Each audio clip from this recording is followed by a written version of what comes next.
శివకామేశ్వరి గారు నమస్కారం అండి. నమస్కారం అమ్మా. శివకామేశ్వరి గారు భోగి గురించి చెప్పారు, సంక్రాంతి గురించి వివరించారు. ఇప్పుడు కనుమ, ముక్కనుమ ఈ రెండు కూడా ఎలా చేసుకోవాలో చెప్పండి. తప్పకుండా తెలియజేస్తాను. తెలుగు క్యాపిటల్ భక్తి టీవీ వీక్షిస్తున్న ప్రేక్షకులందరికీ కూడా కనుమ శుభాకాంక్షలు. భోగి నుంచి సంక్రాంతి నుంచి కనుమకు వచ్చేసాం, అప్పుడే వచ్చేసాం. కనుమకి వచ్చేసరికి ఇక దాన్ని ఏమంటారు, సంతోషాలతో నిండిపోతాయండి. కానీ ముందుగా ఆచరించవలసింది ఈరోజు గోసేవ. గోసేవ పశువుల పండుగ అంటారు. పశువుల పండుగ కదండి కనుమ. అంటే ఇక్కడ ఏంటంటేనండి, మనకి ధాన్యం ఇచ్చినటువంటి ఎద్దులు దున్నుతూ ఉంటాయి, బసవన్నలు. అంటే దాని కృతజ్ఞత. ఇంత ఆనందాన్ని ఇచ్చినటువంటి ఆ పశువులకి కృతజ్ఞత. ఆవు పాలిస్తూ ఉంటుంది, ఆ ఎద్దు వల్ల చక్కగా ఇంత ధాన్యం దున్ని పండించగలిగారు. అందుకని వాటికి రకరకాలుగా అలంకరణ చేస్తూ ఉంటారు, కొమ్ముకులు రంగులు వేస్తుంటారు, మాలలు, మెళ్ళో గంటలు, చాలా చాలా అందంగా తివాచీలు పరుస్తుంటారు. చాలా అందంగా అలంకరిస్తారు బసవన్నలను కూడా.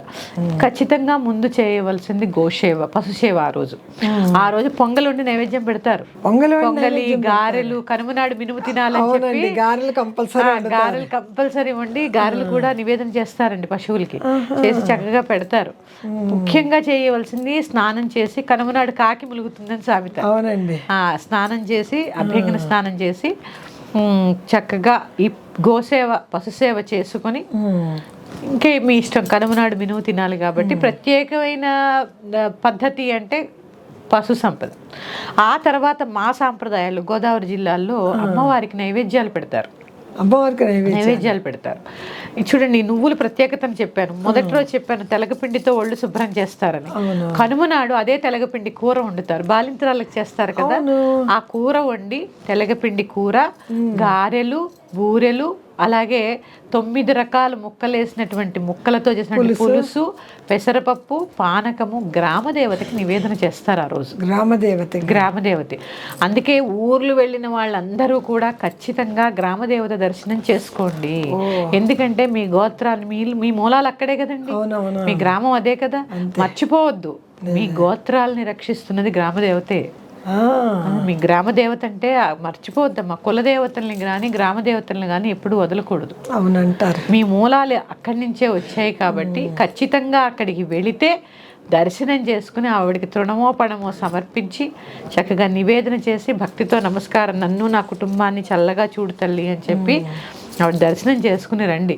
గ్రామదేవతకి కూడా చాలా ముఖ్యమైన రోజు అన్నమాట కనుమ.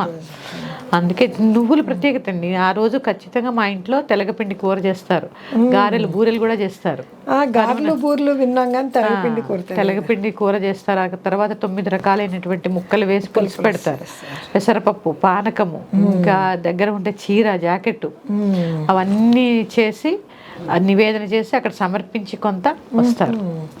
మన ఇంట్లో కాదు సమర్పించేది, ఇంట్లోనూ పెడతారండి. ఇంట్లోనూ పెడతారు, అక్కడికి కూడా తీసుకెళ్తారు. దగ్గర అయితే అక్కడికి కూడా వెళ్తారు. చీర అవన్నీ కూడా, గాజులు అన్ని సమర్పించి వస్తారు అమ్మవారికి.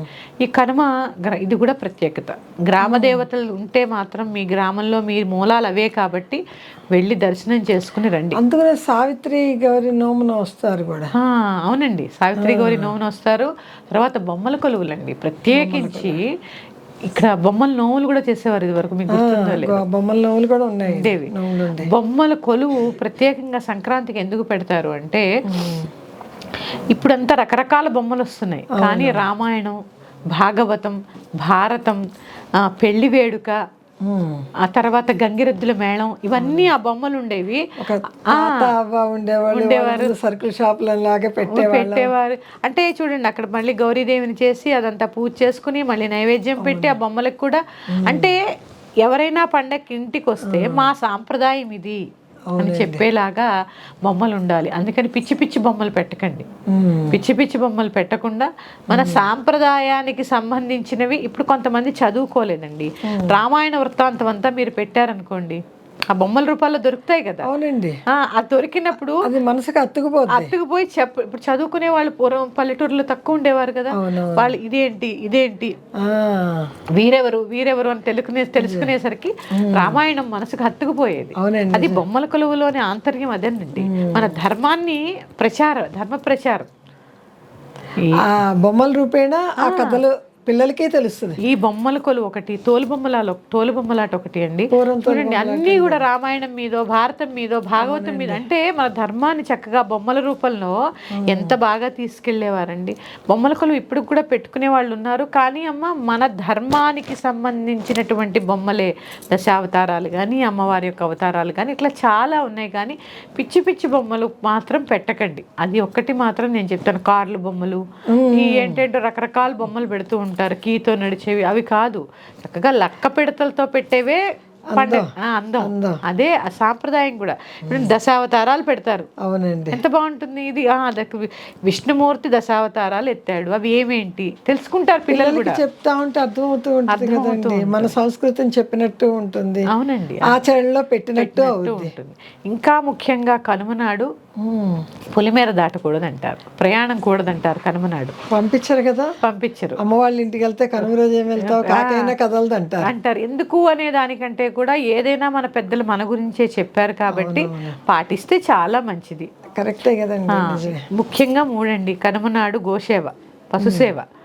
తర్వాత కనుమనాడు మినుము తినాలని గారెలు. తర్వాత అమ్మవారికి నివేదన. తర్వాత ప్రయాణం చేయకుండా ఉండడం. ఇంకా మళ్ళీ చెప్పుకుంటే ముక్కనుము కూడా చేసుకునే వాళ్ళం. అవునండి, ముక్కనుము కూడా మరి రథాన్ని బయటికి తీసుకెళ్ళాలి కదా. కనుమ వరకు ముగ్గులు వేసుకుని ముక్కనుమ నాడు రథం వేసి సంక్రాంతి రోజు లోపలికి లాగుతారు ముగ్గుని, ముక్కనుమ నాడు బయటికి లాగేస్తారు. అక్కడతోటి ముగ్గులు అయిపోతాయి అన్నమాట. పెద్ద పెద్ద ముగ్గులేనా ఆ రోజుతో అయిపోతుంది. ఇది సంక్రాంతి యొక్క ప్రత్యేకత. కుటుంబంతో ఆనందంగా చేసుకునేటటువంటి పండగ. మళ్ళీ చెప్తున్నాను, ఆడపిల్లలు కూడా వాగ్వాదాలకి దిగకండి, కళ్ళ మట్టి నీళ్లు పెట్టుకోకండి. ఎన్నో ఉంటాయి. 5 వేలు సమానంగా ఉన్నాయమ్మా. ఇప్పుడు 3 అన్నదమ్ములు ఉన్నారనుకోండి అమ్మా, 3 అన్నదమ్ములకి వాళ్ళు పెళ్ళిళ్ళు అవ్వకముందు ఒకలా ఉంటారు, పెళ్ళిళ్ళు అయిన తర్వాత భార్యలు వస్తారు, వాళ్ళ పిల్లలు వస్తారు, వీళ్ళందరూ ఒక చోట చేరినప్పుడు ఎవరూ సమానం ఉండదు. చంటి పిల్లలు ఉన్నారు, నువ్వు ఇలా అంటే నువ్వు ఇలాంటి, ఈ చంటి పిల్లల గురించి అమ్మలు కొట్టుకుంటున్నారు ఈ మధ్య. అలా ఎందుకండి? ఇప్పుడు చంటి పిల్లలు వాళ్ళు కొట్టుకుని వాళ్ళే ఆడుకుంటారు కాసేపటికి, పెద్దవాళ్ళకి కలగ చేసుకోకూడదు. వాళ్ళ గురించి మీరెందుకు కొట్టుకోవడం? ఇలాంటివి లేకుండా చక్కగా సంతోషంగా ఆనందంగా కొత్త బట్టలు కట్టుకోండి. నాలాంటి వాళ్ళు ఎవరైనా మీకు ప్రవచనాలు ఇష్టమైతే పెద్దవాళ్ళు చెప్పే ప్రవచనాలు వినండి, లేదా ఓ సినిమా చూడండి, ఆనందంగా గడపండి. లేదా ఆడుకోండి, చక్కగా ఏదో గేమ్ ఆడుకోండి, సంతోషంగా గడపండి. ఫోన్లు పక్కకు పెట్టేయండి, మీ పెద్దవాళ్ళతో మాట్లాడండి, పిల్లలకి మన ధర్మాన్ని వివరించండి. మన పండగలు ఇవి. ఆరోగ్యకరమైన సంతోషకరమైనటువంటి ఈ సంక్రాంతిని జరుపుకోవాలని కోరుకుంటూ మరొక్కసారి భోగి సంక్రాంతి మరియు కనుమ శుభాకాంక్షలు తెలుపుతూ మరి యొక్క అంశంతో మీ ముందుకు వస్తాను. శ్రీమాత్రే నమః. స్వస్తి. నేను చెప్పేది ఇంకొక సలహా కూడా ఉందండి.